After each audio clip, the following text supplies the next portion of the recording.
she keeps trying to get out of session.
It's Michael.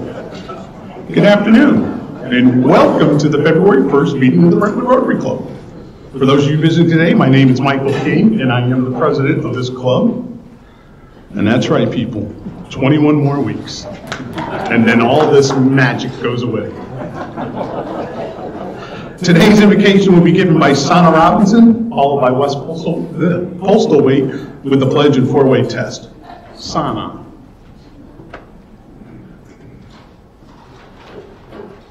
Will you pray with me, please?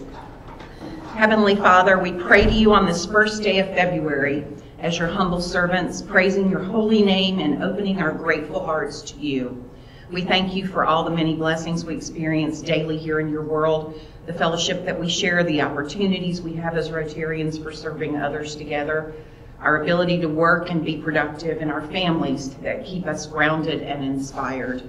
We appreciate our club and its leadership.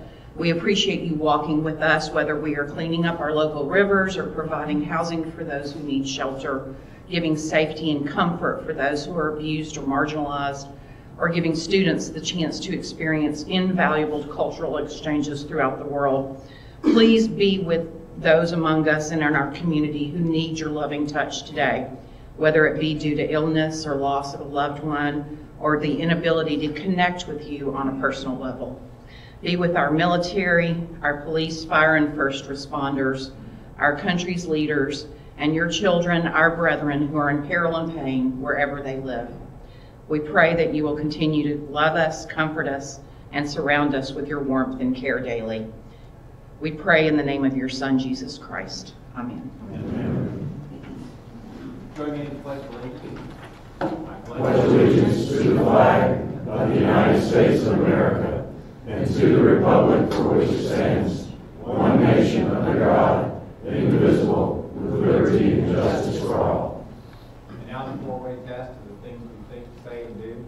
First, is it the truth? Second, Is it fair to all concerned? third, Will it build goodwill and better friendships? and fourth. Will it be beneficial to all concerned?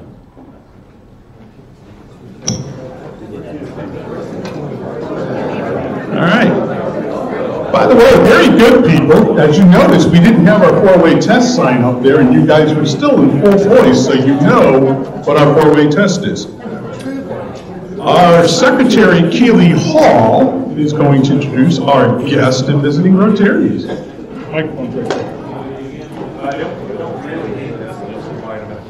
All right, I'm happy to introduce all of our guests today.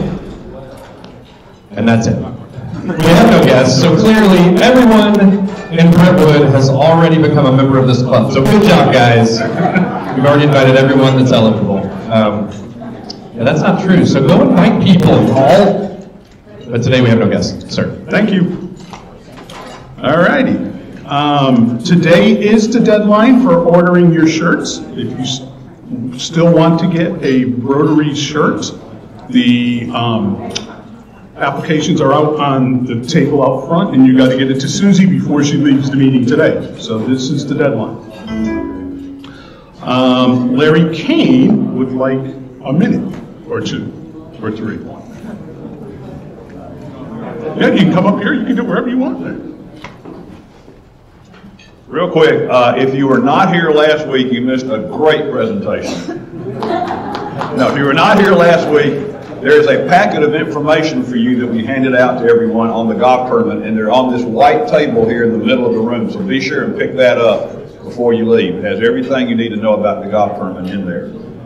Secondly, on the table out front by the badges, you may have noticed, and that'll be there every week, there are sign-up forms for sponsorships, and there is a chart that shows who has gotten sponsors so far, the results of to date out there by the badges. So that'll be there every week. I had a great question this week. I can get you an invoice if your sponsor asks for an invoice.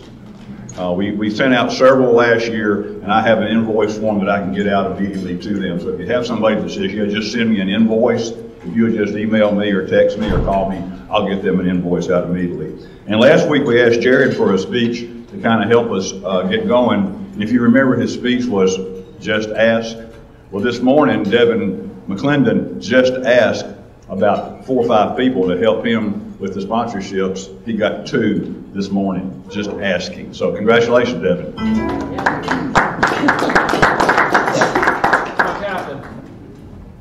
Very good.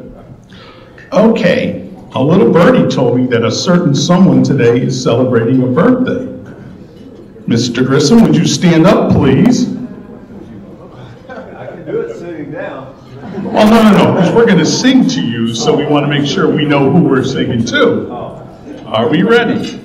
Happy birthday to you. Happy birthday to you. Happy birthday, dear Steve. Happy birthday to you. Very good. Enjoy your day. Okay, so now we have the pleasure of inducting 2 new members into the club. First, I'm going to call Linas up here to introduce Sherry Cross. I'm sure she's really panicked when I said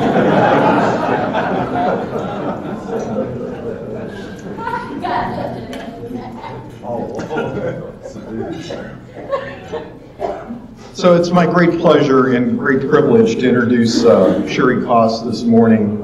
Many of you have already met her through her service at the 50 Forward Martin Center. She's also lived in College Grove for 20 years. She is a 12-year breast cancer survivor. Sherry tells me that she enjoys fishing and she enjoys taking long walks with her dog Sassy, who you may have seen dressed in Auburn, listen to me, Alabama colors in the parking lot in the past. So anyway, you can see where Sherry's loyalties lie. Those of you who have met Sherry know that when she worked here at the 50 Forward Martin Center know that she has a true servant's heart. And it is my great pleasure to introduce Sherry Koss into our club.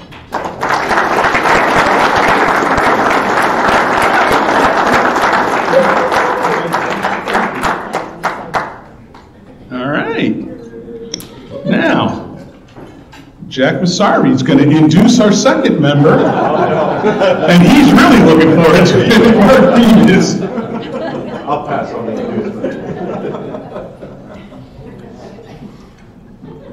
Well, it is my pleasure today to introduce Mark. This has been a long road for Mark. We've been trying to do this for some time, since November, I think. But he was raised in Boston. He's the youngest of 8 kids, count them. Mark went to college there, has 28 years experience as a CPA, started with Ernst & Young. 11 years ago, after he married a girl from Nashville, he left public accounting to pursue his dream of a career working with small, closely held companies. He's a partner in the national firm B2B CFO. He enjoys cycling, swimming, golf, and spending time with his wife, Kathleen, his son, Alex, and his daughter, Hannah. He commits several hours a month to various community organizations, including this one, through churches and counseling centers. Please welcome Mark Linas.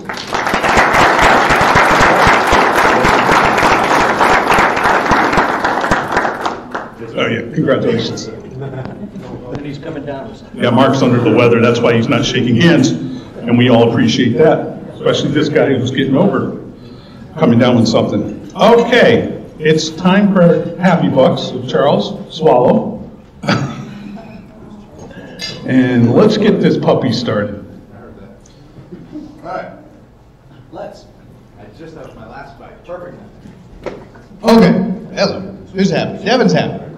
Has he got 2 sponsors? Yeah, I did. Well, that's what my buck is for. But I do want to say, if you wonder why I'm walking around with a cell phone, thank you. Linus's project of putting our meetings online now is multi-camera. Thank you. That's great.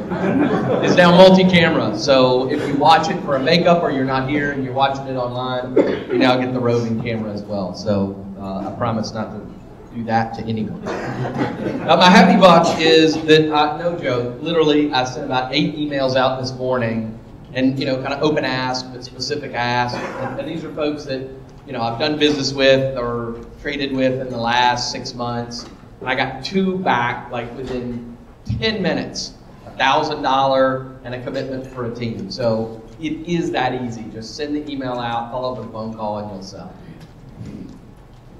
$1,000. Well done. All right. Great. Who's still? All right. Linas is happy. Or he's flashing me the peace sign. I can't tell. So I'm putting in 30 because on Monday, my beautiful bride and I will celebrate 30 years of marriage.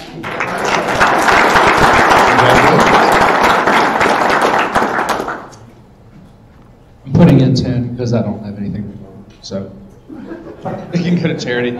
I'm happy because Tuesday we had our kickoff for the 50th year, and it was a great event, and I would specifically like to thank Rotary for letting us borrow all of the AV equipment. It worked great.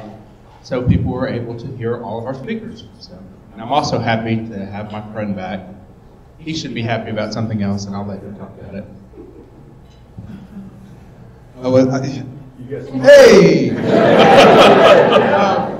I am very happy to be back, and I miss all of you, and I always get fired up everybody to come back and be a Rotary. But mainly, I had a son on January 9th. First and last, I have 3 kids now, and we're in zone defense, and I know how to play that well, so we're winning.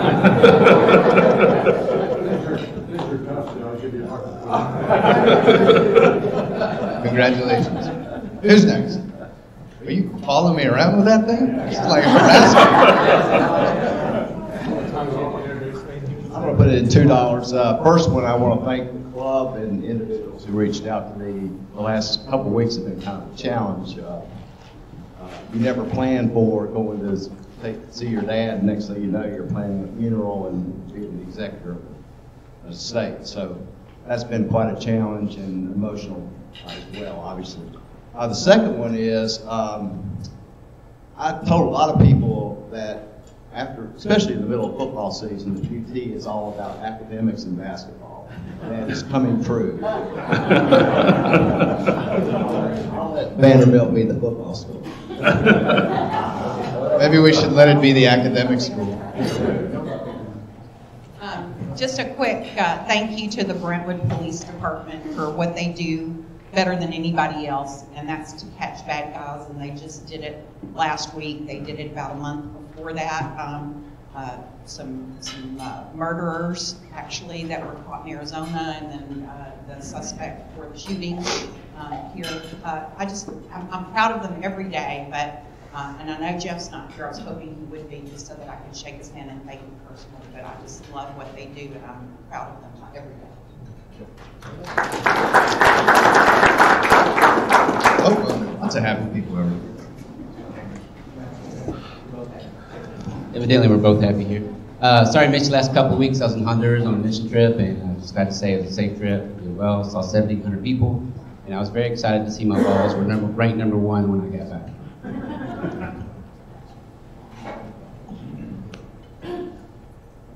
So I have several happies. One is that 50 Forward is very proud that we have a new executive director for our whole agency. A lot of you have met Jody Theobald, who's the new director here at the Martin Center, but Sally Hussey has just become the new executive director for all of 50 Forward, replacing Janet Jernigan, who was there for 29 years, and you probably knew her. On a personal note, I have 2 happies. One is that my daughter has recently changed her major at Tennessee Tech and is now doing chemistry with a focus in forensics. So if anybody knows anyone in the forensics area that needs an intern in Kirkland, please let me know. And then the other thing is that my son, Zayon Alexander, is on the UIC, University of Illinois in Chicago gymnastics team. And they had their first meet last weekend, and we went up to Chicago in the middle of all the snow and saw him, and we were just excited to have him on the Division I as a Division I athlete.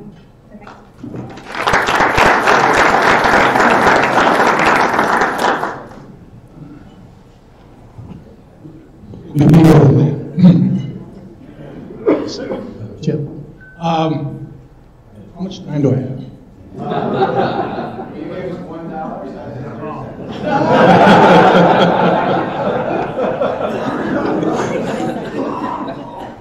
On Monday, I had my CAT scan. Now, as you all know, I've had 2 operations that were supposed to be selective internal radiation therapy. It went into my liver, shot seeds in there, into 3 tumors. They did that in October, and then I went through the first CAT scan, and then I went through the second one on Monday. The results were amazing.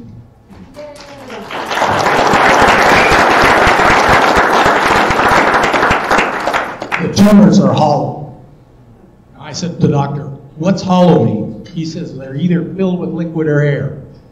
If it's liquid, the body will eat it and get rid of it. If it's air, it'll get rid of it anyway. So now I go to the doctor, and he will tell me that I'm either going to get reduced, and I know that's going to happen, or I go to a lesser treatment.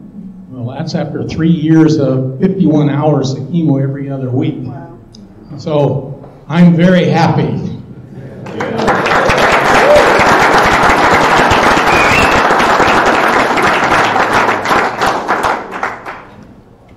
I have my own thing, so the president, I come with a Oh, mic. yes.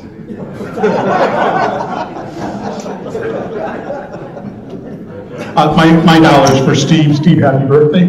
We were born in the same year, but it makes you older than me, so I'm pretty happy about that. Anyone else happy? All right, Mr. President, we're done. Thank you. All right, before we get to speaker, one last announcement. We did have our continuing cornhole tournament today. And on the men's side, Mr. McClendon upset Mr. Llewellyn, and so Devin moves on. And then on the ladies' side, I'm telling you, it's getting really heated on the ladies' side. Susie Lindsay and a nail biter on the last throw beat Miss Shepard, and so she moves on to her next round. So congratulations to both. And now I am going to introduce Jennifer Shepard to introduce our guest.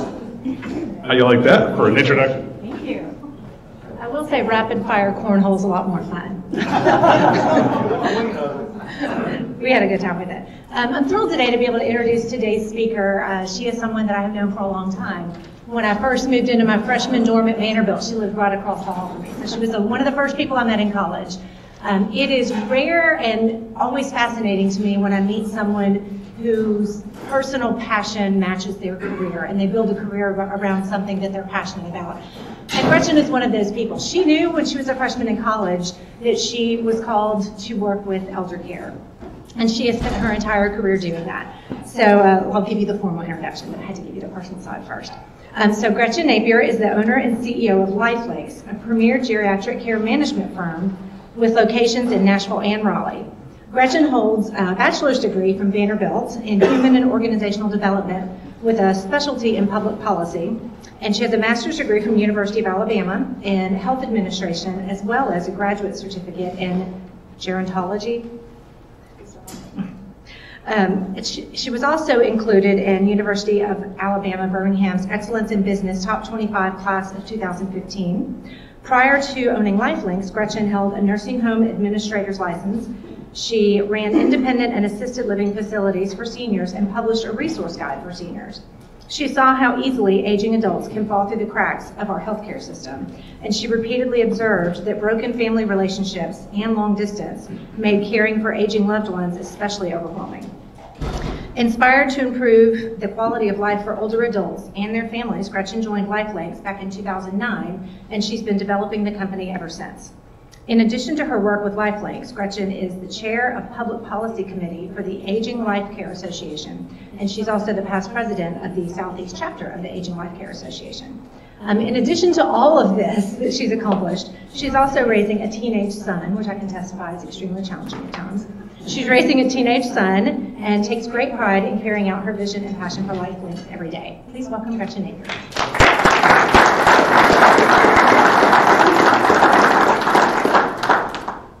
Thank you all for having me today. I wanted to say I'm happy to be here, and I like the way that you all do that tradition of saying what you're happy about, because there's a lot of stuff we can be negative about and be downers, but it's great to focus on the happy stuff. So I'm excited to be here. Jennifer gave you a little bit of history about who I am and how I got here. And I think that it really is, Sherry also, we've known each other for a long time through senior care.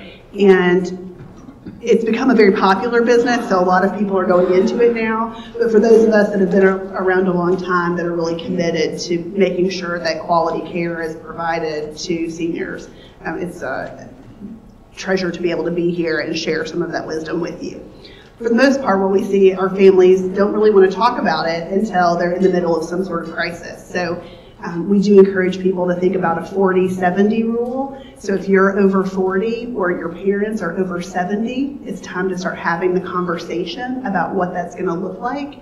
And yes, many people live to be 100 before they really need any help, but the odds begin to increase over 70. And if you can have open and honest conversations before the need is there, then it allows you to really be able to find the values behind what people want. Sometimes we get to talking about end-of-life decisions and, do you want tubes or not tubes? And there's so much that we need to think about as a family way before it gets to that place. And so being able to talk about what are our family values around how we want to spend our retirement savings. We have a lot of clients that come to us at 85 that say, I cannot spend money on care because I'm saving it for when I get old. Right? 85 and health problems, now is probably a good time to start using that money that you saved for that purpose. So it's important to think about that. Some people want to really preserve all of their assets to be able to pass along to their children, and others really don't. They want to make sure they get all the care that they need, no matter how expensive that is. And so one of the things that we do at LifeLinks is help families through that. And so what I wanted to talk to you all about today is just this profession of aging life care managers, or sometimes they're called geriatric care managers, because a lot of people just don't know that it exists. But the role that we can play is sort of like the quarterback of the care system. So again, because most of the time we wait until there's some sort of crisis, trying to make decisions when you're in the middle of the crisis can lead to not so great decisions.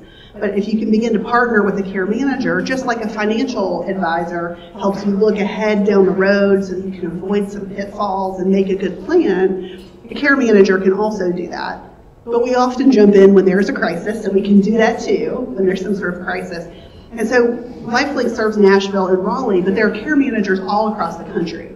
So the Aging Life Care Association that Jennifer mentioned, that on the Public Policy Committee and past president of the Southeast chapter, means that I work with care managers all across the country. And so I'm going to tell you a little bit about that so that if your loved one lives in another city or state and you think a care manager would be a good fit for your family, you'll be able to find one and know how they can help and when they can help. So typically, aging life care managers are some sort of healthcare background, so social worker, nurse, physical therapist, occupational therapist, counselor, and they go on to get additional specialized knowledge and experience. So for example, with my master's in healthcare administration and the certificate in gerontology, I only had to have 2 years, in addition to that, I had to have 2 years of supervised care management experience, so helping other families through all the different things that families go through. And then I could sit for the certification exam. And then now I've been doing it for over 10 years, so I'm a fellow in the Aging Life Care Association. And so those are some things to look for if you need a care manager in another location, is to look for that extra certification.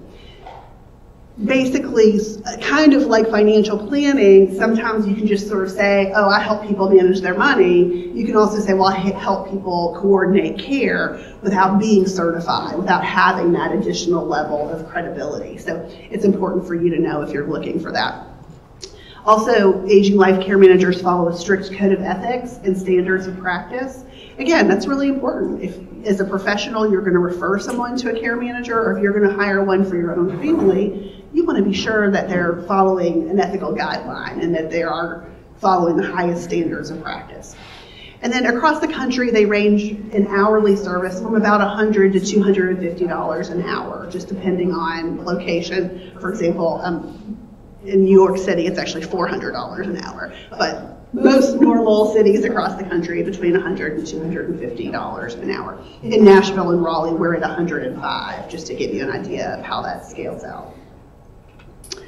So when you're looking for a professional that's certified with all the credentials that I was mentioning, you want to look for this logo. It's the Aging Life Care Association, which is our nonprofit professional organization. And this is the website that you can go to, the www.aginglifecare.org. And then you can search by county or by zip code to find a care manager close to your loved one.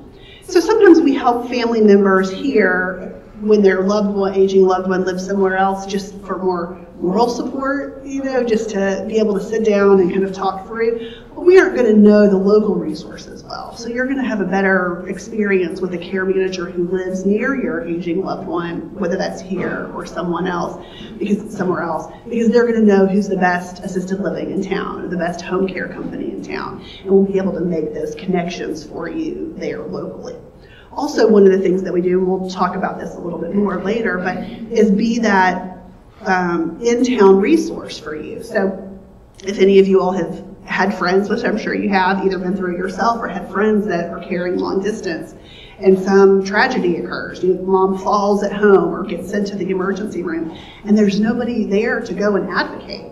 Or sometimes dad might say, well, I think the home care people are stealing from me. And you need somebody to go over there and look and see, are things, because sometimes they are being stolen, but sometimes they're not. It's just he hid them somewhere and forgot where he hid them. And so we get to be that local resource to go make sure that things are safe at home, that are going the way that they're supposed to, or to meet at the emergency room and advocate for them to get the best care there.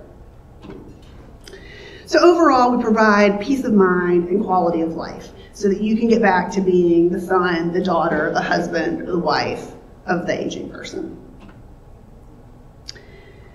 One of the advantages of working with an aging life care manager is that we're going to be holistic, and so we're going to start off assessing the needs. We're going to look at your aging individual person and what are their health care, financial, emotional, spiritual needs, but also then what are the needs of the family support system. So sometimes we have family members who live in town, so say there are 4 siblings in town and they're all getting along, they just don't know what to do next, they don't know where to get started.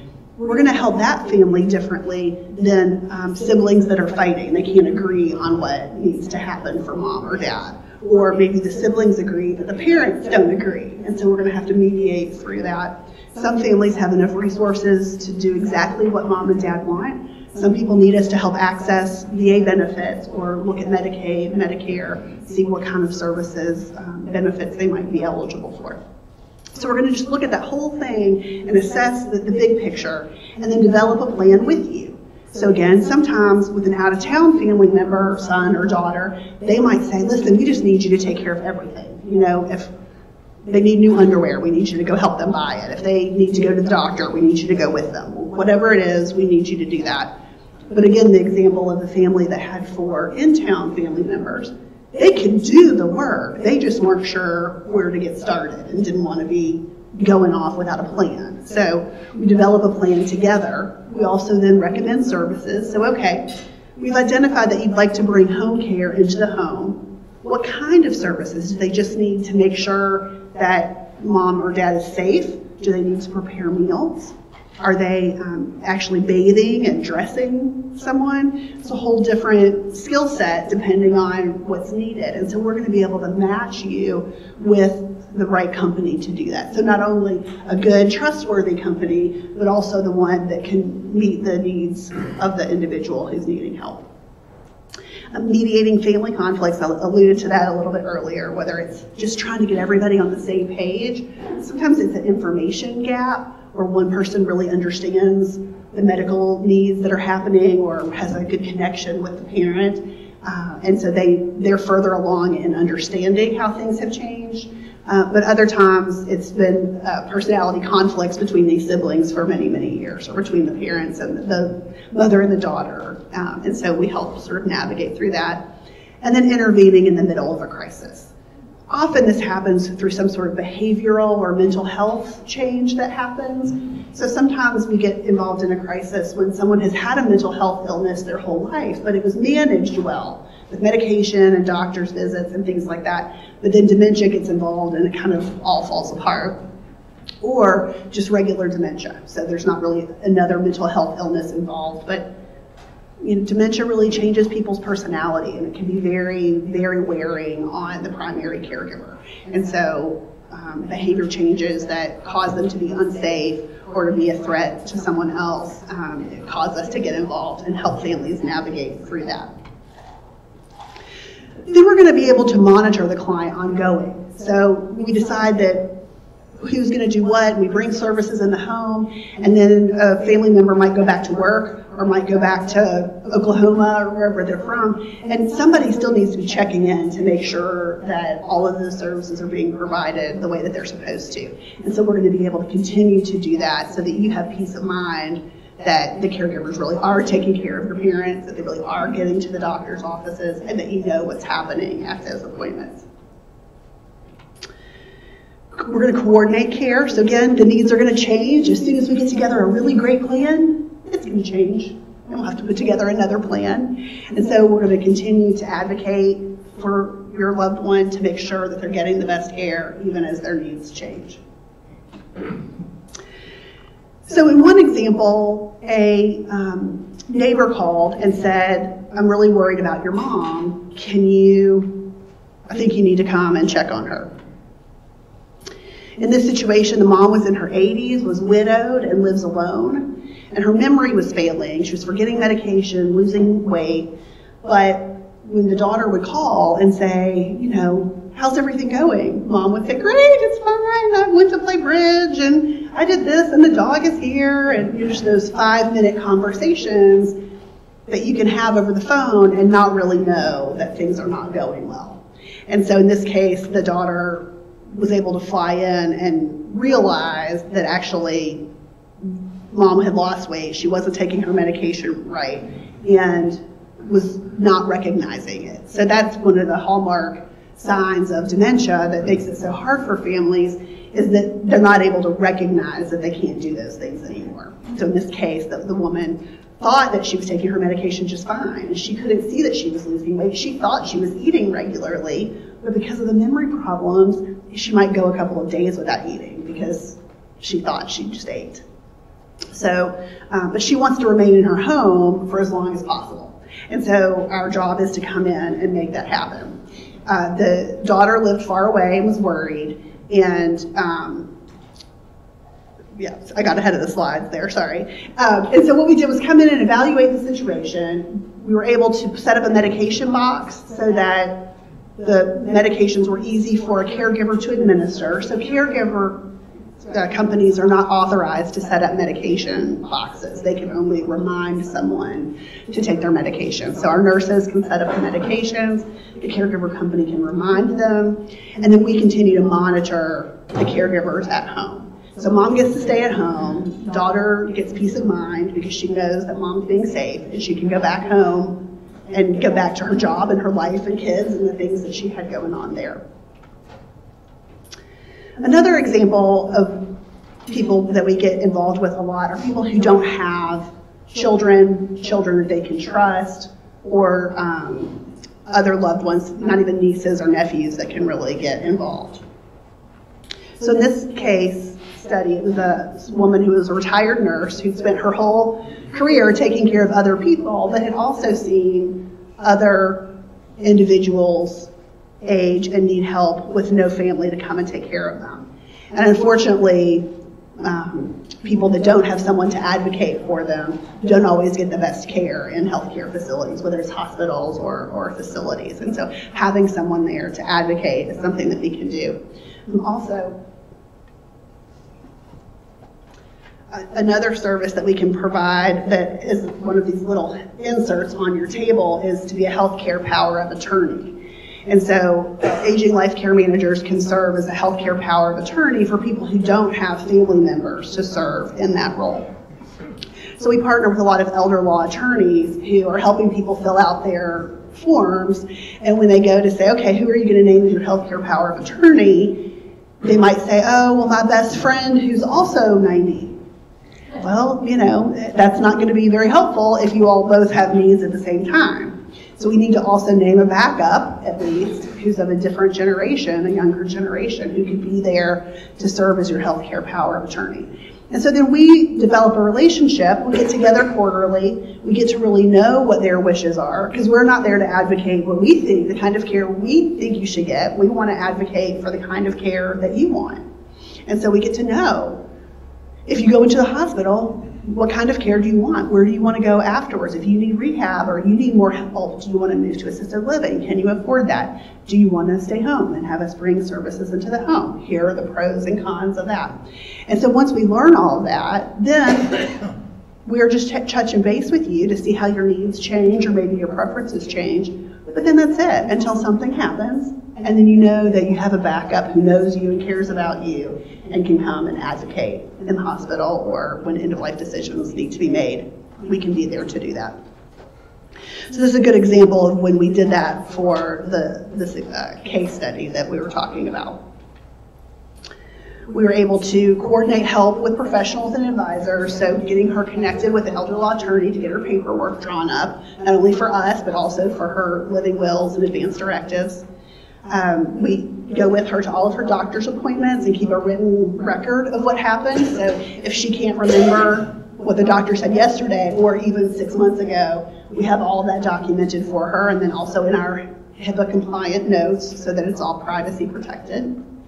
Provide that ongoing monitoring and assistance. So in this case, this woman has always been very neat and orderly, but when we begin to notice that her dishes are piling up in the sink and her laundry isn't getting done as often as it was, then we know that those are changes that something's happening. Either physically, she can't stand long enough to do that work, or cognitively, she's not recognizing that something needs to happen. Or sometimes they're just vision changes with cleanliness, where people think their countertops are clean because they can't really see the things that have built up there. And so we're paying attention to those kind of details to make sure the help is needed. She gets that, and then also following her wishes as her needs change. And so then the last example is just talking about a family where dad is not quite so agreeable to get help, and his memory is starting to fail. And so in this case, we got the call because the family was starting to notice a lot of fender benders. There were a lot of dents coming in on the car, and they noticed when they talked with their dad that he wasn't quite his memory was not as good, and so they were just worried about what needed to happen. And he was refusing to see a doctor, and then they noticed that bills were piling up. So it sort of became this snowball of problems, really all related to the memory deficits. And so we're able to meet with the family and listen to them and hear what their concerns are, because of course the kids are saying, we just need to take away the keys and move him to assisted living and make him all safe. We talk about, we can't really wrap your dad in bubble wrap. That's not realistic. And of course dad is saying, I'm fine, I've driven for 80 years, I don't need help, I can pay my taxes, I'm a grown man and you can't tell me what to do. And so our job is to bridge that gap. How do we maintain as much independence as absolutely possible while still keeping the man that they all love safe? And so being able to have those conversations about what kind of compromises can be made. There are driving evaluations at Vanderbilt that we can help people get in to see really whether their driving is safe. Sometimes the children are overreacting and it's not as bad as you think it is. Sometimes there are modifications that can be made to the car, or they can get extra driving training, so maybe they just need a refresher on safe driving. And sometimes it's not safe to be driving, and that can really risk all of the life savings that people have worked hard for by having an accident that someone might then sue the family for. So we want to be sure to protect against that. We're also able to make recommendations to doctors and CPAs. We did eventually help this gentleman move to assisted living and stop driving, and now we continue to provide ongoing monitoring and assistance. So he's in an assisted living facility, and so they're doing the meals and the medication. We're just making sure that if the doctor changes the medication at an appointment, the next time we go back, we want to make sure that the facility made that change, because sometimes things fall through the cracks. And so we're making sure that they're doing what they say that they're going to do. There are 9 core areas of expertise when we talk about being holistic. Care managers are going to be looking at all of these things. So again, we're not lawyers, but we know you need advance directives. We know you need to talk to someone about whether you need a trust or not. And so if you haven't put that together, we're going to direct you to an elder law attorney who specializes in that. Same thing with finances. We're not going to tell you how to invest your money or where you need to put it in the stock market. But what we're going to say is, how much do you have?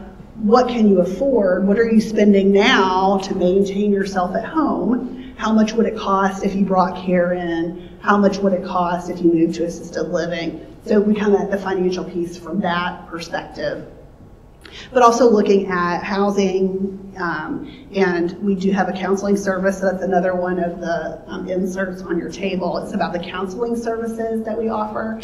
Our licensed professional counselor or licensed professional social worker, clinical social worker, can come to your home, or we also have offices in Franklin and in Green Hills that people can come to for counseling.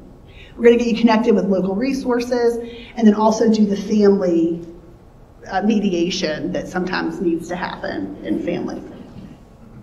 So when is a good time to call an aging life care manager? Dementia, memory loss, I've talked about that a lot. It's just those personality changes are so hard for families to go through alone. We've seen it hundreds of times, and often the first calls we get, people say, "You are not going to believe what is happening."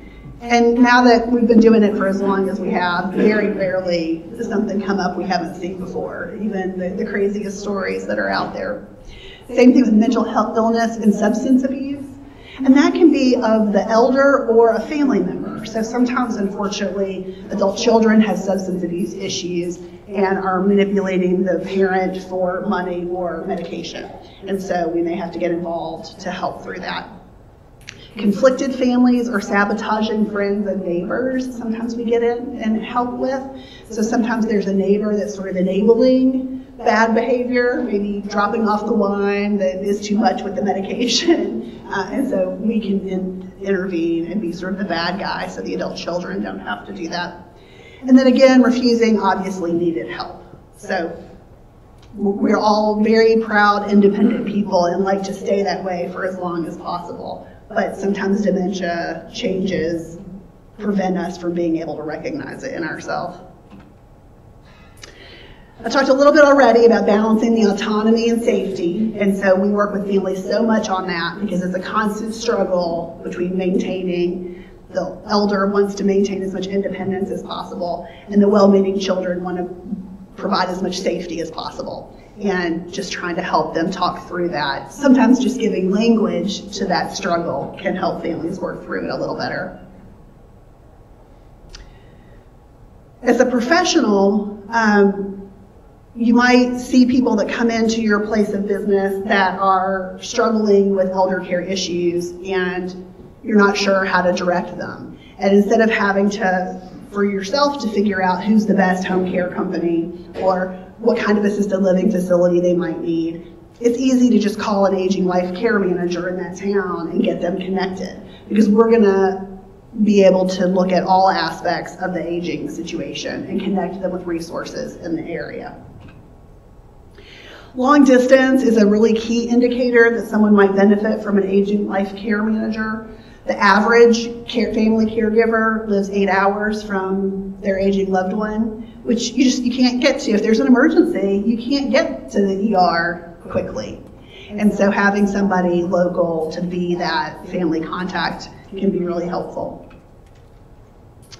So before I open it up to questions, because you all may have a lot of questions and I'd be happy to field those, I just wanted to tell you a little bit about LifeLinks. We do have an interdisciplinary team of people, so our clients get connected to one primary person, but we also have lots of other knowledge and expertise to bring in. I mentioned social workers, nurses, and a physical therapist. Because we've been in business since 2002 in the Middle Tennessee area, we have an unmatched knowledge of all the resources that are available. We have flexible plans with no long-term contracts. In the meantime, we have tons of free resources. We have a blog at lifelinks.care, and also just lots of other guides and ways to start thinking about creating an aging plan for yourself or for a loved one. So you're welcome to access that at any time. We also use the Care Tree, which is our online portal. Our clients get it free of charge, but it's available to anyone in the community. I think it's $5 if you pay for it yourself. So if you wanted a place for your family to store medications and important paperwork that all kinds of family members can access, Care Tree is available to everyone. And the way that it works when you start working with a care manager is there's a free consultation just to make sure that it's a good fit. And then we're going to want to do an assessment to really understand the whole situation. And then you move into implementing the care plan that we all agree on what needs to happen next, because every family wants to progress in a different way. Common mistakes and frustrations to avoid. The first is everybody wants to just do it ourselves. I can do this myself. I don't need any help. But, you know, I could change the oil in my car, but it is way easier to just drive through Jiffy Lube and have them do it for me quickly. So this is an even more important circumstance. Also, what we see when families try to go it alone is that they piecemeal it. So, oh, Dad shouldn't be driving, so let's just talk about driving.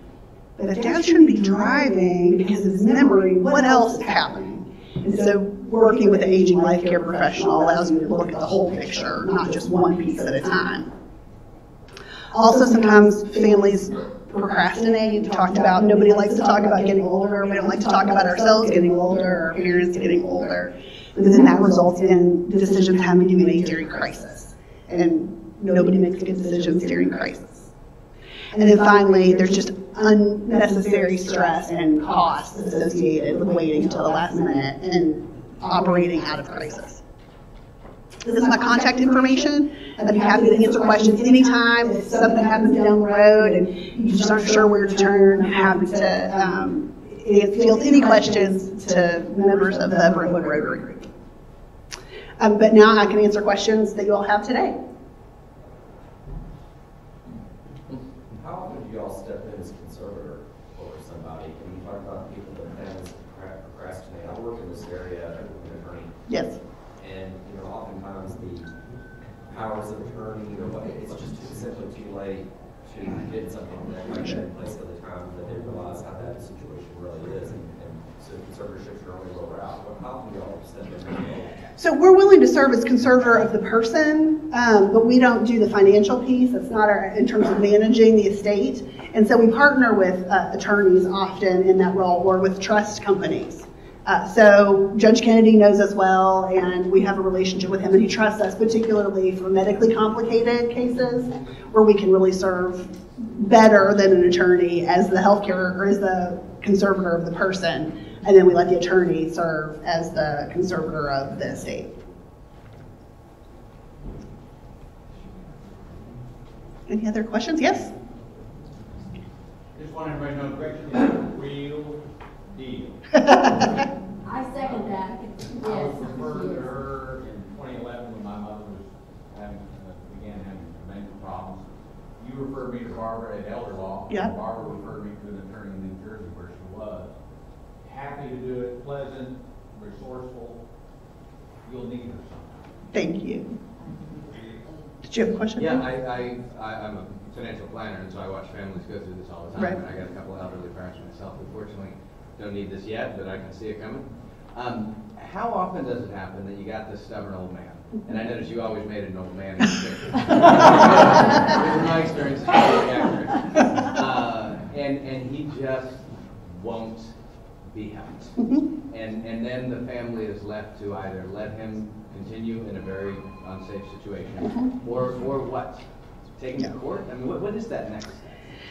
So the question is, what's the next step when you have a really stubborn parent, old man, he said, who just won't get help? And we sometimes, having a third party intervene and say the exact same thing that you as a child have been saying makes it different. So whether you involve an attorney or a pastor or a financial planner or a care manager, sometimes just having a third party say it makes it different.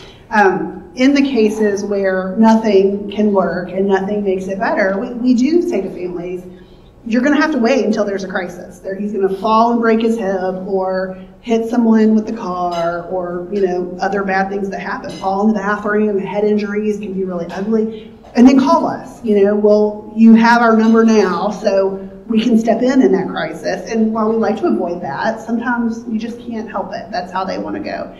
Of course, if there is a mental health or cognitive impairment, the conversation about a conservator in Tennessee or guardian in other states is when that person isn't able to make decisions for themselves. There is a clinical diagnosis that makes them unsafe and they need protection. And so you have to go through a court process and a medical process to have their rights taken away to be able to keep them safe, because they are not, we're allowed as competent adults to make all the bad decisions we want all the time. But when we are impaired, then we deserve to have other people take care of us instead. And that's how the whole conservator and guardianship process works.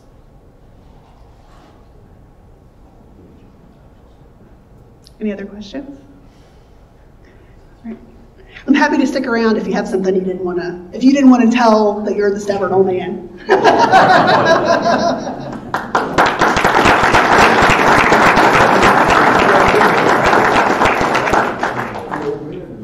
Gretchen, thank you for your speech, for talking to us today. Clearly, all you have to do is take one look around and realize that this is your target audience.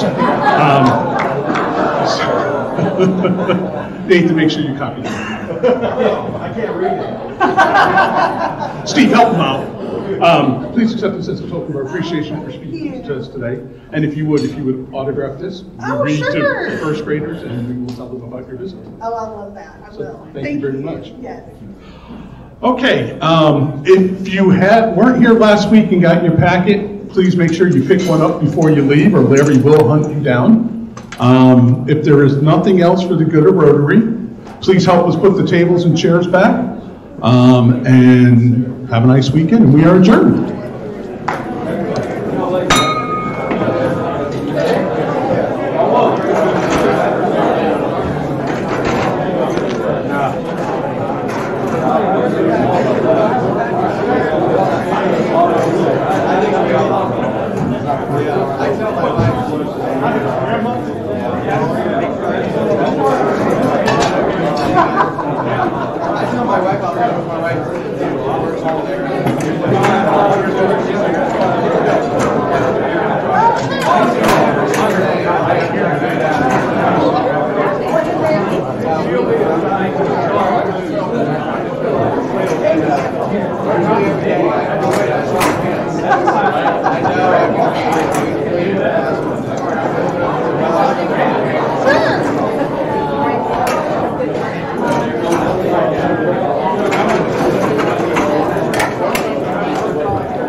When this fine job is